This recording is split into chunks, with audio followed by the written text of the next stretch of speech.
We all love water in our backyard and in our gardens. It provides us with a cooling, calming effect. And keeping it clean and clear, well, just look at how Mother Nature does it. Her streams and wetlands are what filters and cleans water, so why not use plants in your own backyard?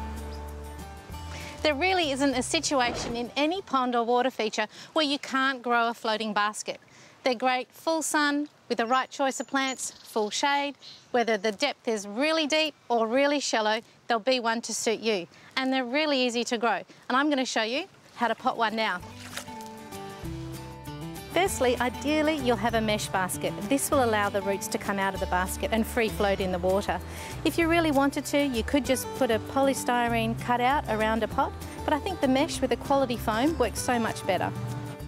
Once you've selected the plant that you want to put in your floating basket, and preferably a low-growing plant, they do work best, simply remove it from the pot, and then you want to wash off as much soil as you can. We don't need it in the basket because we want to expose as many of the plant roots to the water as possible. So simply rinse off and then into the basket.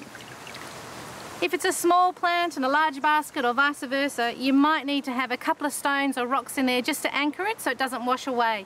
But once the roots start to set, they'll penetrate out through the mesh basket and they'll anchor it in beautifully. Wash it off a few more times. When it's running clear, into the pond. Growing edibles in a bigger basket is a really good idea. They're such fast-growing plants in the Perth summer, and you'll really appreciate all that extra foliage that you can have in your salads and stir-fries. But if your pond is really shady, make sure you select a plant that's suitable for it, otherwise it just might not do so good. So that's it, pretty simple, didn't take long at all. These will take a few weeks to settle in, but they're ready for the pond now. And as far as any ongoing maintenance goes, that again is really simple, and I'll show you what to do.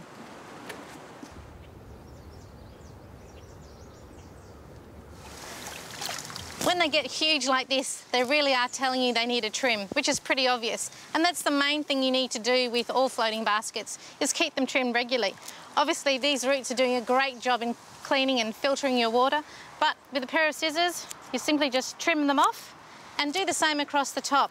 By trimming off this top foliage, you'll balance out the roots with what's on the top, and then they'll tend not to tip over. It means, like all plants too, they'll get nice and bushy and lush again quite quickly. And of course, if you're using edibles like this mint, this is your time to use those leaves. For well-maintained and carefully selected plants in floating baskets, they'll always look good.